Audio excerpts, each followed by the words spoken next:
I got the letter in the mail here in the county legislator, not on my private address. We have our little mailboxes over here. I took the mail in to the chambers. We had a very long session Monday night. Towards the end, when we were about to wrap it up, I opened up some of my mail, and I didn't look at the return address. Otherwise, I would have been suspicious right from the get-go. So I opened up the letter, and when I saw the picture, and it wasn't in black and white, it was in color, I literally froze, and I had shivers running down my spine. I looked from the picture to my name, to the Arabic lettering, and to my left was a legislator who also saw it, and I looked at his face, and he was speechless. The sheriff was in the audience. I picked myself up, and I went over to the sheriff, and I handed it over to him, and he was very, very disturbed. I have all faith in the law enforcement agencies locally that they would do anything and everything to investigate this. This was clearly sent to intimidate, be it someone sympathetic to ISIS or someone directing hate towards the Orthodox community, towards me. It's equally disturbing, and I just hope that they will have the answers for their actions. Now, you've turned this over to the sheriff's office. Are you looking at it? Does it look like there'll be any other law enforcement, FBI-like, involved in this as well? I was told that they've gotten their joint terrorism task force on this case. And yes, the FBI, again, I was told the FBI is also involved, and they've been notified. Have any thought of why someone might want to do something like this? I can't possibly go into someone's head and try to figure out why someone would do something like this.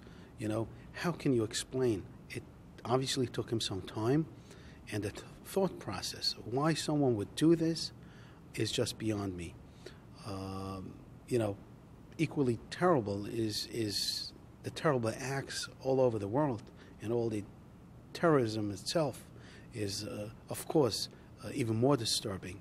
But I just can't possibly think why someone would do something like this. We have a wonderful system here in the United States where we can agree to disagree, where we can have conversations and debates. We have a wonderful, wonderful system.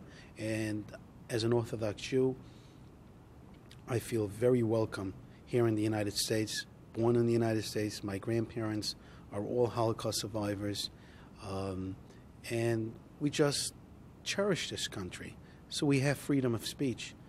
But this is beyond freedom of speech. This is clearly hate and intimidation. And if you had a chance to talk to the person or people who sent this, what would you want to tell them? What would you like to get across to them?